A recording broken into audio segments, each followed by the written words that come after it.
15 जनवरी से सब वेट कर रहे थे कि 2025 वालों को तो एटलीस्ट विड्रॉल आ जाएगा, लेकिन किसी एक सिंगल पर्सन का भी विड्रॉल नहीं आया।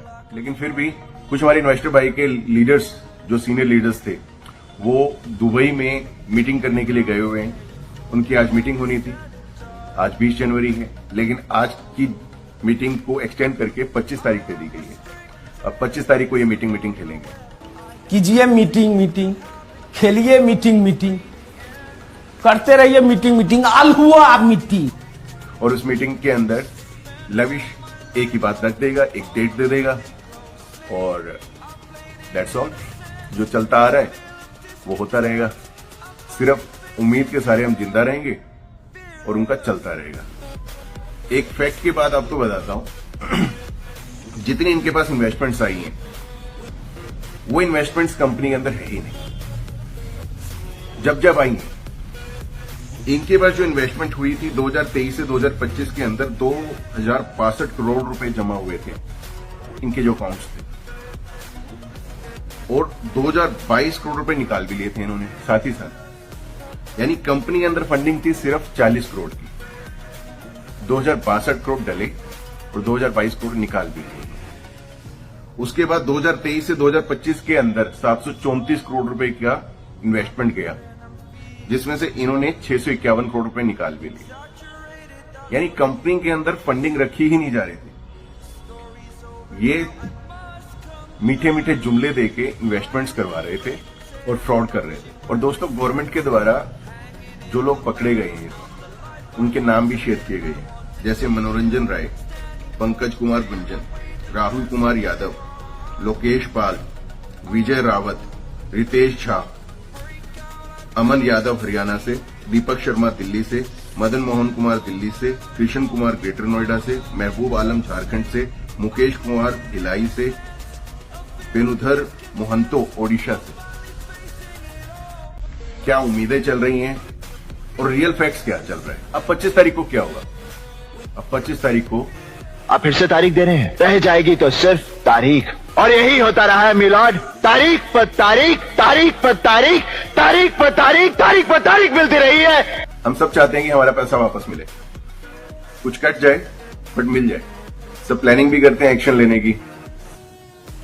मैं अपनी बताता हूं, मैं इस कंपनी में जुड़ा था मेरे एक कजन के कहने पर, बिल्कुल ही नजदीकी कजन। 6 महीने तक मैंने उसको नोटिस किया और जब मुझे लगा कि प्रॉफिट आ रहे हैं तो मैं भी घुस गया, लेकिन कुछ टाइम के लिए।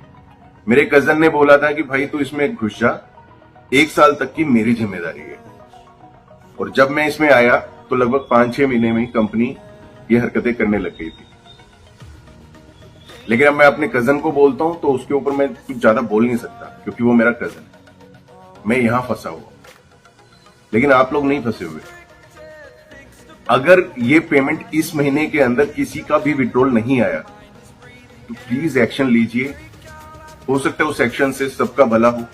और मेरे कहने पे मेरे 1-2 यार दोस्त ने भी लगाया। जब मेरा 2-3 महीने पेमेंट आया तो मैंने भी 1-2 बंदों को राय दी थी, उनका भी लगा, उनका भी पैसा आ जाए। और ऐसे ही आप सबके साथ हुआ होगा। तो बस उम्मीद यही करते हैं कि उसके अंदर थोड़ी शर्म लिहाज जागे, पेमेंट को दे, जो कुछ काटना है अपने पास रखना है वो रख ले। लेकिन बड़े मजबूर लोग हैं, बड़े ऐसे लोग हैं जिन्होंने लोन लिया था, बड़े ऐसे लोग हैं लड़की की शादी करानी थी, वो पूरा पैसा इधर लगा दिया, स्टडी का पैसा लगा दिया। तो लोग बहुत मजबूर हैं, इनको पैसा दे देना चाहिए। कि पैसा किसी के पास भी फालतू नहीं पड़ा हुआ था, बहुत मजबूरी का पैसा था। किसी का 1 लाख लगा है तो किसी का 1 करोड़ लगा हुआ है, लेकिन जिसका 1 लाख लगा हुआ है उसके लिए वो 1 लाख 1 करोड़ रुपए के बराबर है। तो लविश जी, आपसे हाथ जोड़ के रिक्वेस्ट है, हम सबका पैसा आप दे दीजिए। बाकी फिर भी मैं आप सबसे यही कहूंगा कि एक बार 25 तारीख का भी वेट कर लेते हैं। 25 तारीख को मीटिंग है, एक बार उसमें सुन लेते हैं कि क्या कह रहे हैं। हो सकता है कुछ अच्छी होप मिल जाए उसमें और हम सबका पैसा वापस आ जाए। और हाँ दोस्तों, जिन भी भाइयों ने ट्रस्ट वॉलेट के अंदर अपना विड्रॉल लगाया हुआ है वो थोड़ा सा यार ये ध्यान रखें कि आप लोगों ने एप्लीकेशन अच्छे से अपने फोन में संभाल के रखी हो, उसका जो पासकोड होता है वो संभाल के रखा हो, और एप्लीकेशन को डिलीट मत करना। और ट्रस्ट वॉलेट के अंदर थोड़ा सा रिस्की बहुत हो गया, क्योंकि 2 हफ्ते पहले इसने बहुत ह्यूज लेवल पे हैक किया है लोगों का अकाउंट। तो सेफ कुछ भी नहीं है, पहली बात तो हमारा विड्रॉल आ जाए, उसके बाद कहीं सेफ जोन पे उसको ट्रांसफर किया जा सकता है बड़ी इजीली। और एक भाई मेरे से पूछ रहे थे कि केवाईसी कैसे करें, तो ट्रस्ट वॉलेट, ये जो वॉलेट्स हैं इनको केवाईसी करने की जरूरत नहीं होती। जो एप्लीकेशंस हैं आपकी, जो एक्सचेंज हैं, उसमें केवाईसी होती है और बड़ी इजी होती है।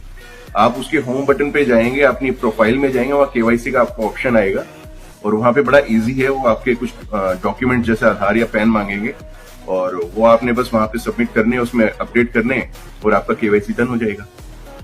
तो अपने वीडियो में यही समाप्त करता हूं। आप लोगों की जो भी राय हो वो प्लीज कमेंट में दीजिएगा और अगर चैनल को सब्सक्राइब नहीं किया तो प्लीज चैनल को सब्सक्राइब करो, भाई को सपोर्ट करो। Thank you.